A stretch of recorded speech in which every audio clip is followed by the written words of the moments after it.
پوری جماعت دیوبندی، پوری جماعت اہل حدیث کو چیلنج ہے، ایک حدیث صرف تم جس دن ایسی دکھا دو گے کہ جس میں یہ ہو کہ رسول اللہ نے حکم دیا خبردار میرا میلاد نہ منانا ورنہ بدعتی بن جاؤں گے، میرے میلاد کا ذکر بھی نہیں کرنا ورنہ مشرک ہو جاؤں گے، جس دن ایسی کوئی ایک حدیث دکھا دو گے خدا کی قسم ہم میلاد منانا بند کر دیں گے۔ اب چلو بھائی ویسٹرن کلچر تھا۔ السلام علیکم ورحمۃ اللہ وبرکاتہ۔ کہا کہ پوری جماعت دیوبندی اور جماعت اہل حدیث کو چیلنج ہے کہ ایک حدیث تم جس دن ایسی دکھا دو گے جس میں یہ ہو کہ رسول اللہ نے حکم دیا ہو خبردار میرا میلاد نہ منانا ورنہ بدعتی بن جاؤ گے، میرے میلاد کا ذکر بھی نہ کرنا ورنہ مشرک ہو جاؤ گے، جس دن ایک بھی ایسی حدیث دکھا دو گے ہم میلاد منانا بند کر دیں گے۔ پہلا الزامی جواب ہے۔ اس موضوع پر تھوڑی بہت گفتگو زید بھائی کی ویڈیو میں آ چکی ہے اور انشاءاللہ میں جو ہے مزید کر رہا ہوں گفتگو اس پہ، اور کچھ باتیں انشاءاللہ جو زید بھائی کی ویڈیو سے متعلق ہیں یا میری ویڈیو سے وہ بعد میں ہم کریں گے انشاءاللہ۔ کچھ اصولی باتیں ہیں جو الگ سے کرنی ہیں۔ تو پہلا تو الزامی جواب ہے کہ ایک بھانگ پینے والا کہہ رہا ہے مجھے ایک حدیث ایسی دکھا دو دیوبندیوں، اہل حدیثوں، بریلویوں سب مل کے جس میں رسول نے کہا وہ بھانگ پینا منع ہے، میں بھانگ پینا بند کر دوں گا۔ ایک تمباکو کھانے والا کہہ رہا ہے کہ دیوبندی، اہل حدیث اور بریلوی سب مل کے ایک حدیث ایسی دکھا دیں جس میں رسول نے کہا وہ خبردار تمباکو مت کھانا ورنہ تم گنہگار ہو جاؤ گے، تو میں بند کر دوں گا۔ نائٹ کلب میں جانے والا کہہ رہا ہے کہ ایک حدیث رسول ایسی دکھا دو جس میں یہ لکھا ہوا ہو کہ نائٹ کلب مت جانا، تب میں بند کروں گا۔ نہیں کرسمس، حضرت عیسیٰ علیہ تو خالص منی نبیوں والی چیز ہے۔ کرسمس جو ہے حضرت عیسیٰ علیہ السلام کی یوم پیدائش منانے کے بارے میں، ایک کانوینٹ کا پڑھا بچہ ہے، جوان ہو گیا ہے، کانوینٹ میں پڑھا ہے اور جوان ہونے کے بعد کہہ رہا ہے عیسیٰ علیہ السلام بھی نبی تھے، اس میں حرج ہی کیا ہے منانے میں؟ تو پوری دیوبندی اور پورے بریلوی اور پورے اہل حدیث مل کر کے ایک حدیث ایسی دکھا دیں جس میں یہ لکھا ہوا ہو کہ عیسیٰ علیہ السلام کی میلاد جو ہے نہیں منانا، تو میں چھوڑ دوں گا۔ فجر کی 2 رکعت ہے نماز، کوئی 4 رکعت پڑھنا چاہ رہا ہے، اب کیوں اس کو روک سکتے ہیں اس دلیل کی بنیاد پر؟ تو یہ خیر الزامی جواب ہوا، لیکن یہ ہمارا اصلی جواب نہیں ہے۔ اصلی جواب یہ ہے کہ اب آئیے ہم منع کی دلیل دکھاتے ہیں، قرآن سے بھی دکھاتے ہیں اور حدیث سے بھی دکھاتے ہیں۔ اللہ تعالیٰ نے فرمایا سورہ شورى آیت نمبر 21 میں ام لہم شرکاء شرعوا لہم من الدین ما لم یأذن بہ اللہ ولولا کلمۃ الفصل لقضی بینہم وان الظالمین لہم عذاب علیم، کہ کیا ان کے کچھ ساجیدار ہیں جنہوں نے دین کے ایسے احکام مقرر کر رکھے ہیں جن کی اجازت اللہ نے نہیں دی، اجازت اللہ نے نہیں دی، اجازت اللہ نے نہیں دی، اور اگر فیصلے کا دن کا وعدہ نہ ہوتا تو ان کے درمیان فیصلہ کر دیا جاتا اور ظالموں کے لیے دردناک عذاب۔ یہاں پہ اللہ تعالی نے یہ بتایا کہ بھائی اجازت جس کی نہیں ہے، کیا ان لوگوں نے وہ بات مقرر کی ہے؟ معلوم ہوا شریعت طے کرے گا اللہ، شارع قانون ساز اللہ ہے، شریعت کیا ہے اور شریعت کیا نہیں ہے یہ اللہ طے کرے گا۔ اور معلوم یأذن بہ اللہ، جس کی اللہ نے اجازت نہ دی ہو، معلوم ہوا اللہ کی اجازت کے بنا کوئی چیز شریعت نہیں بن سکتی۔ تو سوال یوں نہیں ہے کہ دکھاؤ منع کہاں ہے، بلکہ سوال یوں ہے کہ دکھاؤ اجازت کہاں ہے۔ بدل دیا پورا پیٹرن۔ شریعت میں یہ نہیں ہے تمہارا والا جو بول رہے ہو، شریعت میں یوں ہے کہ دکھاؤ اجازت کہاں ہے۔ جتنی بھی کفار و مشرکین کے خلاف قرآن پاک میں ان کے شرک کے خلاف دلیلیں دی گئی ہیں، ان میں ایک بنیادی امر یہی ہے کہ دکھاؤ اجازت کہاں ہے۔ کہا کوئی ایک حدیث دکھا دو جس میں رسول اللہ نے کہا ہو میرا میلاد مناؤ، جو ہے سنی بن جاؤ گے، ایسا ہے؟ رسول اللہ کی حدیث میں ایک بتاتا ہوں، من احدث فی امرنا ھذا ما لیسا منہ فہو رد۔ زید بھائی نے روایت پیش کی کہ جس نے ہمارے اس امر میں یعنی ہمارے اس دین میں کوئی چیز نئی پیش کی جو اس کا حصہ نہیں ہے تو وہ مردود ہے۔ معلوم ہوا عبادات کے مسئلہ میں اصل مسئلہ منع کا نہیں ہے کہ منع کہاں ہے، اصل مسئلہ اجازت کا ہے کہ اجازت کہاں ہے۔ سورہ مائدہ آیت نمبر 3 میں ہے الیوم اکملت لکم دینکم واتممت علیکم نعمتی ورضیت لکم الاسلام دینا، کہ آج میں نے تمہارے لیے تمہارے دین کو مکمل کر دیا اور تم پر اپنی نعمت مکمل کر دی، ورضیت لکم الاسلام دینا، اور اسلام بحیثیت دین کہ میں تم سے راضی ہوں۔ معلوم ہوا جو چیز کل دین نہیں تھی تو آج بھی دین نہیں ہے، کیونکہ اسلام مکمل ہو گیا۔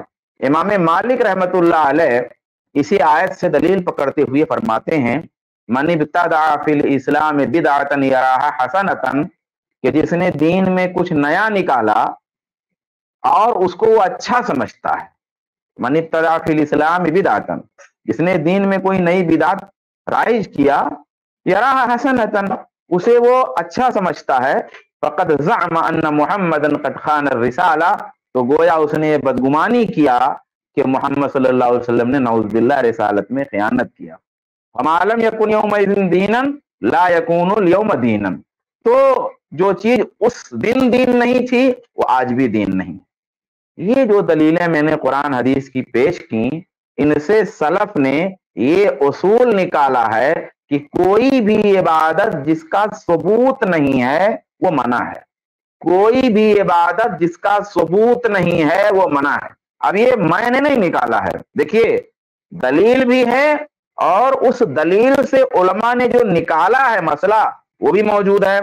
میں دو چار علماء کے دلائل پیش کرتا ہوں۔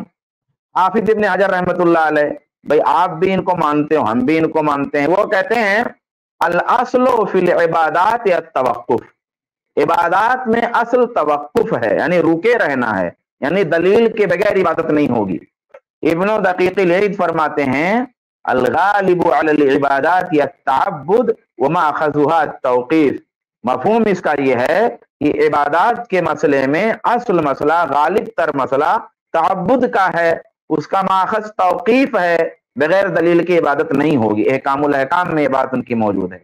امام نصفی جو حنفی ہیں اور امام سرخسی یہ بھی حنفی ہیں، ان دونوں کی طرف یہ بات بیان کی گئی ہے کہ ولا مدخل للرأی فی معرفت ما هو طاعۃ للہ ولہذا لا يجوز اثبات اصل العبادت بالرأی، کہتے ہیں کہ اللہ کی جو اطاعت ہے اس کی معرفت میں رائے کا دخل نہیں ہے، عقل کا دخل نہیں ہے، قیاس کا دخل نہیں ہے، اس لیے عبادت کی اصل رائے اور قیاس سے ثابت نہیں ہوگی، اصول سرخسی میں ہے۔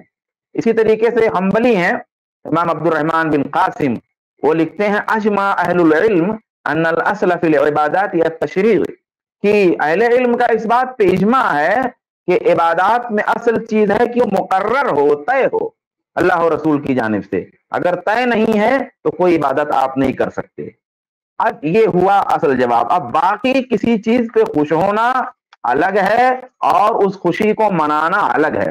دوسرا قاعدہ جس سے دھوکہ دیتے ہیں، جیسا کہ زید بھائی کی ویڈیو میں بھی آپ نے مولانا صاحب سے سنا کہ وہ انہوں نے دلیل پیش کیا هو الذی خلق لکم ما فی الارض جميعا، سورہ بقرہ آیت نمبر جو 29 ہے، کہ وہی وہ ذات ہے جس نے زمین میں جتنی چیزیں ہیں سب تمہارے لیے پیدا کیا۔ تو پتہ چلا جو بھی چیز ہے حلال ہے الا یہ کہ منع ہو، یہ دھوکہ دے رہے ہیں۔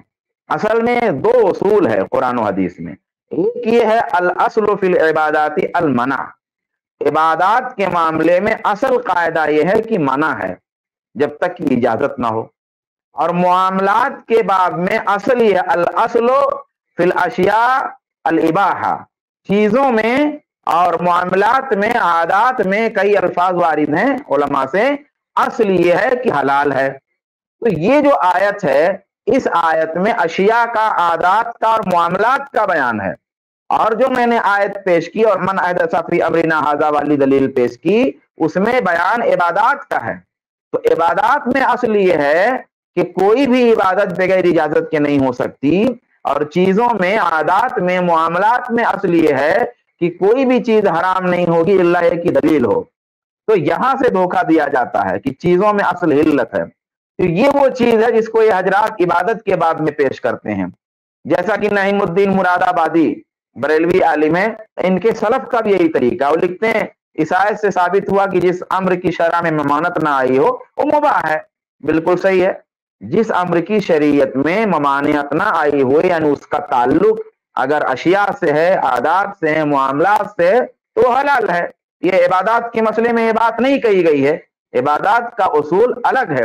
مباح کس کو کہتے ہیں، حلال کس کو کہتے ہیں؟ بھئی مباح یا حلال کہتے ہیں جس کے کرنے اور نہ کرنے دونوں پر نہ اجر و ثواب ہو نہ گناہ ہو. گلاس میں پانی رکھا ہوا ہے ایسے، میں نے پی لیا کوئی ثواب نہیں ہے، میں نے نہیں پیا کوئی گناہ نہیں. یہ اصل ہے. مباح کا مطلب یہی ہوتا ہے. تو اگر آپ کہتے ہیں کہ جو بھی زمین میں چیزیں ہیں وہ ان سے پتا چلتا ہے کہ حلال ہے تو گویا عید میلاد مباح ہے. تو عید میلاد خالی آپ مباح کہاں مانتے ہیں؟ میں مان بھی لیا آپ کی بات، آپ مباح کہاں خالی مانتے ہیں؟ اس کی تو آپ فضیلت بیان کرتے ہیں، اس کا اجر و ثواب بیان کرتے ہیں، اس کے مختلف معیارات اور مختلف شرف اس کا بیان کرتے ہیں. تو جو حلال چیز ہوتی ہے وہ صرف حلال ہوتی ہے. اس کے لیے اس کے نہ کرنے پر اور کرنے پر دونوں صورتوں میں نہ گناہ ہے نہ ثواب ہے. یہ اباحت ہے. ہاں کوئی دوسری دلیل آئے گی، کوئی دوسری چیز آئے گی اس سے جڑے گی تب اس میں ثواب اور گناہ کا مسئلہ جڑے گا، لیکن اصل یہ ہے کہ اس میں ثواب اور گناہ کا مسئلہ نہیں ہے. تو آپ تو میلاد میں تو آپ جو ہے باقاعدہ ثواب اس کو طے کر کے بتاتے ہو کہ فلاں چیز فلاں طرح کریں گے تو ایسا ثواب ہے، فلاں جگہ ایسا ثواب، فلاں نے خواب دیکھا تو ایسا ثواب، فلاں عالم نے ذکر کیا تو ایسا ثواب. تو یہاں تو فضائل بتائے جا رہے ہیں. اچھا آخر میں اب میں ایک بات بتا کر کے بات ختم کرتا ہوں. یہ حضرات پورا زور منع پہ لگاتے کیوں ہیں؟ آپ ان کے جن بھی عالم کی بات آپ سنیں گے تو آپ ہر بار یہ سنیں گے کہ بتاؤ منع کہاں ہے، بتاؤ منع کہاں ہے. تقریباً ہر عالم ان کا یہ بات کہتا ہے. کیوں ایسی بات کہتے ہیں؟ یہ بات اس لیے کہتے ہیں کہ بتاؤ منع کہاں ہے، کیونکہ ان کے پاس کرنے کی دلیل نہیں ہے. کرنے کی دلیل نہیں ہے ان کے پاس. تو چونکہ کرنے کی دلیل ہے نہیں اسی لیے ایک وید پھینک دیتے ہیں. ہاں وید لبید پھینک دیتے ہیں کہ لے کے آؤ منع کہاں ہے. کیونکہ دنیا میں کوئی بھی کتاب میں کوئی ایسی روایت نہیں ہے جو صحیح ہو. صحیح کا مطلب اصطلاح والی صحیح نہیں، صحیح کا مطلب کہ جو محدثین کے معیار پر قبول کرنے کے لائق ہو، عمل کرنے کے لائق ہو. کوئی بھی ایسی روایت اس قرۂ ارضی پر موجود نہیں ہے جس سے یہ بات ثابت ہو کہ اسلاف کرام نے، صحابہ کرام نے، تابعین کرام نے، تبع تابعین اعظام نے میلاد رسول منایا ہو. کوئی سنگل روایت بھی موجود نہیں ہے. کون سی روایت؟ جو قبول کرنے کے لائق ہو محدثین کے معیار پہ. ضعیف موضوع تو بہت لا سکتے ہیں. تو اسی لیے یہ لوگ یہ بات زور دے کے کہتے ہیں کہ بتاؤ منع کہاں ہے. ڈاکٹر طاہر القادری نے باقاعدہ ایک کتاب لکھی ہے اور اس میں ان کو اس سوال کا جواب کسی طرح دینا تھا. تو چونکہ دلیل ہے نہیں، صحابہ تابعین تبع تابعین کے ہاں یہ دلیلیں پاتے نہیں ہیں، تو باقاعدہ انہوں نے یہ موضوع رکھا کہ بھائی صحابہ نے میلاد کیوں نہیں منایا، تابعین نے اور تبع تابعین نے میلاد کیوں نہیں منایا. تو اس کی جو ان کی پوری اس کتاب اور پورے اس مقالے کا جو خلاصہ ہے وہ ایک لائن میں یہ ہے. وہ کہتے ہیں کہ چونکہ رسول اللہ صلی اللہ علیہ وسلم کی جدائی کا غم شدید تھا اور وہ جدائی کا غم عرصہ تک باقی رہا، اس لیے اس غم پر خوشی غالب نہ آئی. لیکن جب صحابہ تابعین تبع تابعین کا دور ختم ہوتا گیا اور جدائی اور خوشی کا وہ ماحول جو دیکھنا تھا انہوں نے نہیں دیکھا، تو دھیرے دھیرے طبیعت پر غم کے بجائے خوشی غالب آتی گئی اور پھر میلاد جو ہے لوگوں نے منانا شروع کیا. یہ ان کی دلیل کا خلاصہ ہے. اس سے آپ سمجھ سکتے ہیں کہ نہ جائے مادن نہ پائے رفتن، ان کے پاس دلیل ہے ہی نہیں کرنے کی. اسی لیے زور لگاتے ہیں کہ منع کی دلیل لاؤ، منع کی. حالانکہ منع کی دلیلیں بھی ہیں جیسا کہ ہم نے بتایا. اس کلپ کی فل ویڈیو دیکھنے کے لیے ہمارے چینل پر ضرور آئیں. آئی پلس ٹی وی نے ایک نیا یوٹیوب چینل شروع کیا ہے جس کا نام ہے آئی پلس ٹی وی اختلاف کا حل. اس چینل پر صرف اختلافی مسائل پر ویڈیوز آئے گی، لیکن دلائل کے ساتھ اور بھائی چارگی کے ساتھ. آپ کو میں دعوت دیتا ہوں کہ آپ بھی ہمارے اس چینل کو سبسکرائب کریں، ہماری ویڈیوز کو شیئر کریں اور نوٹیفیکیشن آئیکن کو آل سلیکٹ کریں تاکہ آپ کو ہماری ویڈیوز کا نوٹیفیکیشن مل سکے۔ جزاک اللہ خیر، والسلام علیکم ورحمۃ اللہ۔